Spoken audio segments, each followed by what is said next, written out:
Joining us now is Okpe with stories trending around the world. Hello, Jinx. Good morning, Dr. Hello, Abachi. Jinx. How are you? Good morning. How's it going? Good. I'm My fine. heart is broken. I just heard that interview you guys Yeah, had just very now. sad story. The woman that died from the kidnapped children. It is so heartbreaking, and I hope that the government is listening. Good morning, Tundu. How are you? Good morning. Not good after that interview. Really. Good morning, Rufai. Hi, good morning, Audrey. How are you? I'm doing okay, thank you. Well, good morning to you, viewers. Here are some of the stories that are trending across the globe. In the United States, President Joe Biden on Tuesday became the first sitting president to commemorate the 1921 Tulsa massacre, one of the worst incidents of racial violence in U.S. history that claimed about 300 African American lives. I'd like to pause for a moment of silence for the fathers, the mothers, the sisters, sons and daughters, friends of God and Greenwood. They deserve the dignity and they deserve our respect. May their souls rest in peace. In Australia, 14-year-old environmentalist Izzy Raj Seppins, known as the Australian Greta Thunberg, led thousands of protesters through central Sydney to step up the pressure on the country's leadership to battle climate change. In the United Kingdom, an incredible aerial footage of the world's first transparent sky pool, built to float between two skyscrapers and suspended 35 meters above the ground, has made the rounds. In Saudi Arabia, the government's decision to restrict the volume of loudspeakers at mosques sparked controversy in the country. Abdul Latif Al-Sheikh, the country's Islamic Affairs Minister, amid the controversy described those against the directive as enemies of the kingdom. In Italy, the release of Sicilian mafia boss Giovanni Brusca, whose grisly crimes include having a child's body dissolved in acid, has caused outrage on social media. In Uganda, reports of the country's Minister of Works and Transport, General Katumba Wambala's escape from an attempted assassination which led to the death of his daughter and driver set Twitter abuzz. Under sports, Nigeria's table tennis star Aruna Kadri has earned a berth to represent Nigeria at the table tennis event of the Tokyo Olympic Games. Finally, under entertainment, 23-year-old Pakistani activist, Nobel laureate, and advocate for girls' education and gender equality, Malala Yousafzai, is the cover girl for the July edition of British Vogue. The cover story tagged The Extraordinary Life of Malala, survivor, activist, and legend, is set to hit the newsstands on Friday, June 4th. Well, let's begin what's trending in Nigeria with reactions to President Muhammadu Buhari's address to agitators of secession and promoters of insurrection in the country. The president, via a series of tweets on Tuesday, warned those bent on destroying the country through promoting insurrection and burning down critical national assets to prepare to receive the shock of their lives. Many Nigerians were outraged, particularly with the president's reference to agitators for secession, according to the president. Many of those misbehaving today are too young to be aware of the destruction and loss of lives that occurred during the Nigerian Civil War. Those of us in the fields for 30 months who went through the war will treat them in the language they understand. Well, let's take a Twitter reaction from Olufunmilayo. Yesterday, hashtag Biafra Heroes Day. The Igbo people are mourning 3 million people Lost to the war. And today, Buhari threatens violence on Nigerians, especially Igbo people. What have the Igbos done to deserve this hatred? Why must bandits be begged? But the Igbos deserve to be killed.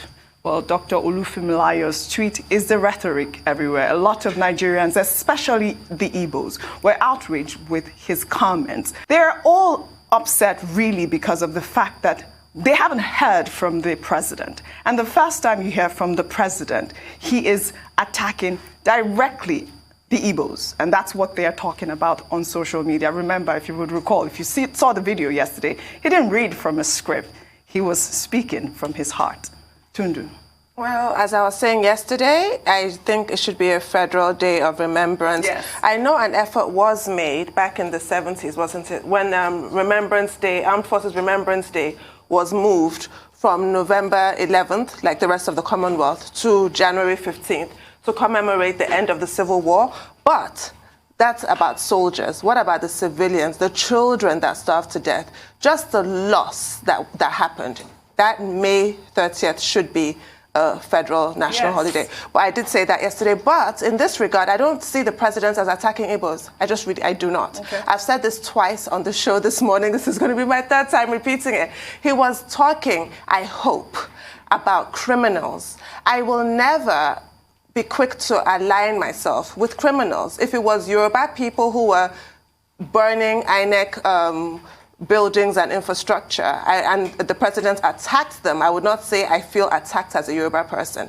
I think that was a warning to criminals, and it must be stressed. The one thing the president said that we can all take relief from or some comfort from is that he is not interested in a third term. He doesn't have that particular strain of hubris that we've witnessed in this country before. But at the rate at which these arson attacks are going, we potentially will not have the election as and when due in 2023. And if that should happen, if there's any form of attempt at tenure extension, either by the president or by force majeure, because INEC just cannot get it together to do an election, we are all in very big trouble. So I don't think anybody should be leaping to the defense of people who are putting the rest of us in danger. Yes. Those elections must hold in 2023. There must be a change of government. So this attempt, I don't know what they're playing at by burning INEC buildings, but they're playing a very dangerous game, and they should be warned. I don't think peace-loving Igbo people should feel singled out by that. Peace-loving Igbo people should feel singled out. They should feel marginalized quite correctly because they are in this country. But in this instance, no. But my greater worry is that after the president has issued these threats that we have heard before, what will then happen? Did he not threaten that people should be shot dead on sight if they're in the forest with an AK-47? What happened then?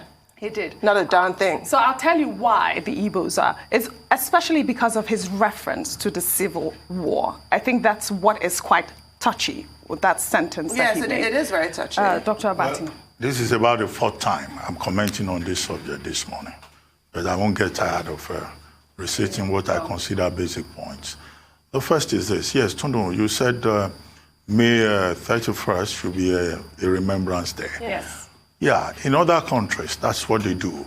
When there is a major event in the experience of the people, under the tropes of alienation, memory, forgetfulness, and trying to strike a balance within those tropes, countries try to construct their own history as a way of making the people remember, prodding their memory, teaching them lessons, and ensuring that future generations can learn from the past so that they do not repeat history of the past. And the assumption is that once you learn from history, you will not repeat the mistakes. And so when you go to some countries, you have the Holocaust, you have the Rwanda Memorial. Even if you are not from that, even if you are not from that country, you learn from it. Okay, but here in Nigeria, particularly with many aspects of our lives, we don't remember. We tend to forget, and because we forget, we don't remember. Right. We continue to expand the tropes of alienation within the social and cultural space. That's a big problem we have, and the missing link is leadership. Now, the problem we have with the Biafra experience is that, look, there are many people who are still in the past, who have refused to give up on that war. Yes. And that's why many Igbos are saying that they are being marginalized, they are being victimized, they are being harassed, because the civil war has not yet ended in the minds of some people. The fact that there is a lot of ethnicization is part of the problem. And you know, of course, IPOB is there. Government says IPOB has been proscribed. We're saying, okay, the president is saying we will shock them. We will, teach them the language that they deserve. Yes, you are right. The president referred to the war, but he talked about certain parts of the country. Now, some INEC facilities have been burnt in the east, but INEC facilities have also been burnt in parts of the north. Yes. And also in the southwest, there's been violence in the southwest. But, the timing of that comment is, I guess, what has pushed the people to jump to that conclusion. And when they remember Operation Egueke, I think that is it, Operation Crocodile Smile, the people will say, are they planning another Operation Crocodile Smile and Python Dance in the southeast? And that was why I asked earlier that there may be a need for the presidency to offer a clarification, to say, look, the president is not targeting the people of the Southeast. Yes. He's just making a basic point that those who want to sabotage the country, those who want to derail the country, those who are burning down public infrastructure, government will not fold its arms and allow them. But the ethnic coloration that it has been given is what I think makes it compelling for government to offer further clarification. Yes. Rufai, your take on the story. Great. Memorials all over the world, or nations come out of crisis all over the world. In America, for instance, the national anthem in America was a poem written by Scott Francis Key when he saw the damage and the fact that the Star-Spangled Banner was still flying after the Battle of Baltimore. In France, Le Marseillaise, the national anthem, was the revolutionary song the soldiers were singing in the trenches when the French Revolution went on. So it is very symbolic. But the part I will slant at is, it is not that we forget things in Nigeria. We choose to forget deliberately because we don't want to atone for the hurts. We deliberately forget. And that's how we're deliberate in removing history from the curriculum in schools in this country. This is the only country I know that has a very, very deep, convoluted history, but history has not been taught in the schools. We don't forget. We deliberately do it. And we know what we are doing. But except we run back to the past and try to right the wrongs, we wouldn't move forward. The president said we will get a rude shock. They will get a rude shock. The people that want to get a rude shock now are the bandits that have asked for 110 million, that have kidnapped the Tijana students, over 200 of them. Those are the people that want to get a rude shock. If the president means what he says truly, he should allow those people get a rude shock. By now, I should see army track those people, fight them, destroy them, and rescue those children. 4-year-olds, you heard what the principal was saying of the Islamia school. 4-year-olds, one of the mothers fainted when she heard the child was kidnapped. Those are the people I want to get a rude shock. And I want the rude shock to happen before the end of the week. Because if it doesn't happen, then we can't sleep easy. The last time I spoke about this, I quoted section 14, subsection 2A, that says we forget in a hurry that it's not just about the security of people that the government should do. Section 2A says the people own the sovereignty of a country, and then they give the sovereignty over to the government. And section 2B in the Constitution now says the government must then provide security for the people. The people still have the sovereignty first. It is the people that give the sovereignty over to the government. And if the government understands this, it must protect its people. Very well said, Rufai. We'll take another story. A video has emerged exposing the enforcement tactics by an alleged group of the Eastern Security Network, a security outfit formed by the indigenous people of Biafra, following the sit-at-home order issued by the group's leader, Nnamdi Kanu. Let's take a look. Stop there. Stop there. Stop there.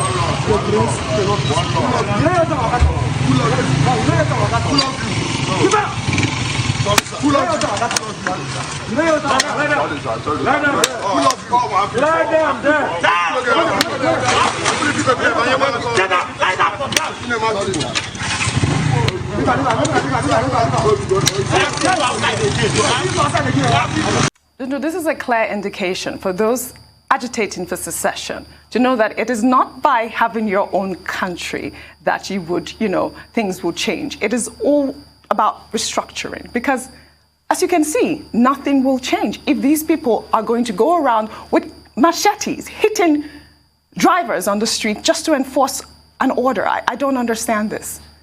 This is completely barbaric. We had an interview earlier with Professor Mogalo, and I'm going to use the same phrase, Deus ex machina. When people are so desperate, they always just expect some kind of magic wand to be waved, some act that will just come and save the day. People think in that way about secession. Nigeria is so awful. If we can get to Biafra, it'll be El Dorado, we'll no longer be marginalized, we'll no longer be treated unfairly. But this just shows that it's a lot more complex than that. This is completely disgraceful. I'm actually just relieved that this person escaped with his life, because there was an actual death threat attached to the sit-at-home order. If you flout the order, you will die. So thankfully, they showed some mercy, as barbaric as this is, and they did not actually kill that man.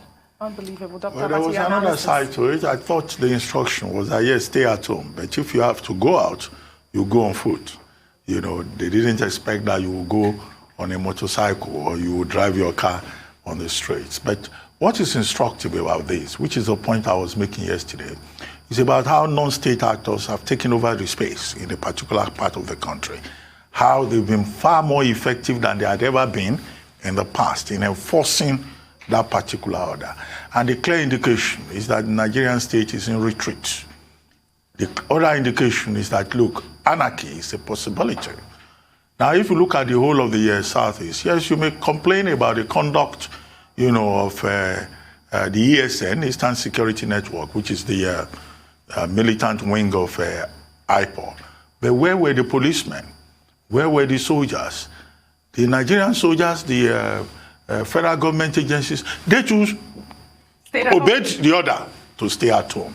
And that's to tell you how fragile the situation in the South is, how difficult it is. And I do not think that the response to it will be threats. I do not think that the response to it will be saying we will shock the people.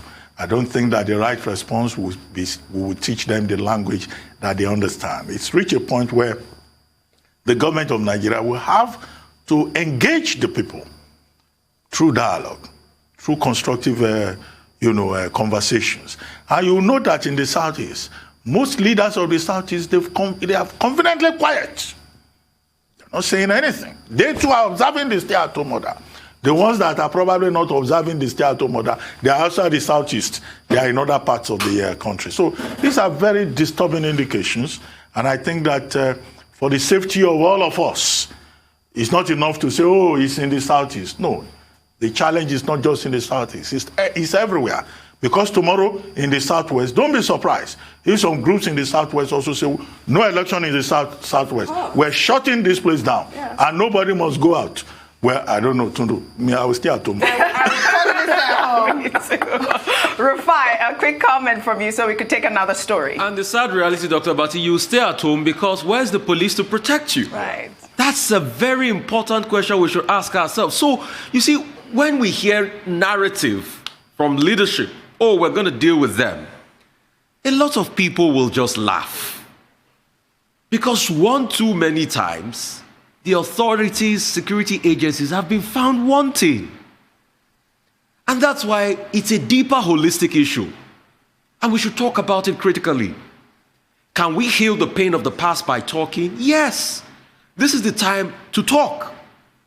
Right. To call people forward and ask questions. Why are we agitating? Why is it that the agitations from every part of this country have been this strong at this point in time? Are there remote causes? Yes. You can't separate it from 33% unemployment rates. You can't separate it from 100 million people living in poverty. It's not done. Because you see, if people are working and there's productive capacity in the country, then people will be busy. All right. So this is the time for us to sit down, talk about the fragile nature of our country, to start to look for solutions. And the solutions should be holistic. But one thing I know, that this is Nigeria's finest hour. When we go through this, I believe we'll birth the new Nigeria we all envisage. And if we are honest and truthful with ourselves, because this will create a lot of change in the thinking in this country. I know after this, it's not going to be country for those that have alone. The have-nots too will be involved in the conversation. This should birth a new Nigeria if we're wise. All right. It is at the precipice for us. We'll take another story. Lai Mohammed, the Minister for Information and Culture, has come under fire again on social media. This time for saying that no Nigerian president has ever accomplished what the current administration has achieved since coming into power in 2015. The minister, who spoke while addressing the media to mark the 6th anniversary of the Buhari administration, announced that the government had decided to make a deliberate and conscious effort to publicize the catalogue of achievements to every available media tool in order to set the record straight and shame those who accuse the government of doing nothing over the years. According to the minister, Buhari's mirage of achievements were in the areas of infrastructure, agriculture, and health. Well, let's take a tweet before we discuss. This is from a New Moon, who wrote, 100% correct. He has really done what no other has ever done. We are buying fuel for 165 naira from 87 naira. $1 to 485 from 178 naira. A bag of rice for 32,000 naira from 6,500 naira. Killings and kidnappings in numbers, poverty and hunger, unemployment and failed economy. He tried. This guy is so cheeky. I laughed when I saw this text, but he was on point. Really, this is the worst that we have experienced so far. Well, Nigerians went to the polls and chose the president. They wanted the next level, was it? Enjoy. But I don't know why anybody is bashing the minister. You know, it's his job, superlatives. Exactly. You know, he has to. And even if you're the harshest critic of the Buhari administration, a broken clock is right twice a day. It's inaccurate to say he's done nothing. He's done a few things. Yes. Dr. Abati. Well, I mean, yes, you're right. The Minister of Information is doing his work. His work is to serve the government. Part of his work is to document the government. Part of his work is to speak for the government. And he was speaking on the occasion of the 6th anniversary of the administration. And he was saying simply that contrary to what other people, the cynics, the naysayers, he called them, may think, that the Buhari administration has done a lot. And he tried to provide the evidence in terms of infrastructure. And he also said that the government is putting together a 3-part video documentary that they will be showing for the next 4 months, so that even the blind can see, even the deaf can hear. Yes. Well, I mean, it's good. I cannot say, you know, that is not good, because in fact, I think that they've not even done enough in terms of documenting some of the things that the president has done. I thought they dropped the ball in that regard. The thing about this public communication thing is that you have to keep telling the people all the time. You know, they may disagree, they may not remember, but you have to keep reinforcing the message. But what I find, you know, by way of advice is that, one, I think that this administration will be judged more on the basis of what President Buhari has been able to do with regard to security rather than infrastructure. Every government that comes in the future will do something about infrastructure. Roads will always be constructed. Senators will always commission boreholes. Electric poles will always be commissioned. But the big issue in Nigeria today is security. And I hope that there will be a focus in that regard. Second, this duplication of efforts, what the Honorable Minister of Information said was not different from what Femi Adesina said earlier on Friday in a 45-page document that he also released.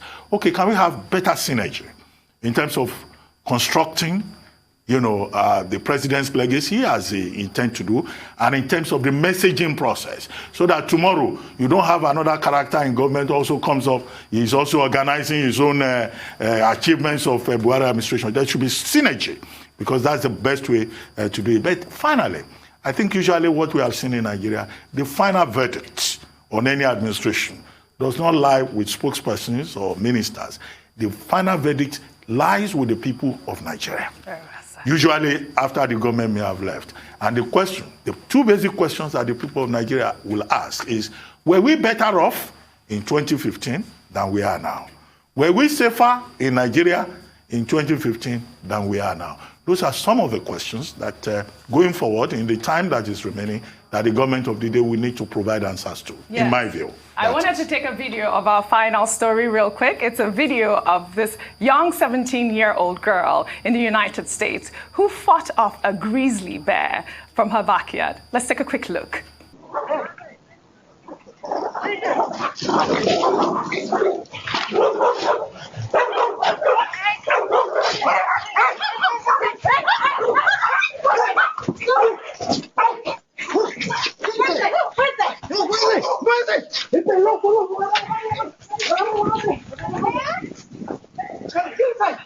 Well, this video went viral. Tundu, how magnificent was that? What would you do? A mother will fight for her babies, even if they're fur babies. But I want Sushi to note that the bear was also protecting her cubs. Own cubs, yes. It's mummies. It's beautiful. This is what we do. It's beautiful. Thank you, guys. That's all I have for you guys on What's Trending Thank today. you very much, I'll see you tomorrow. We'll see you again tomorrow.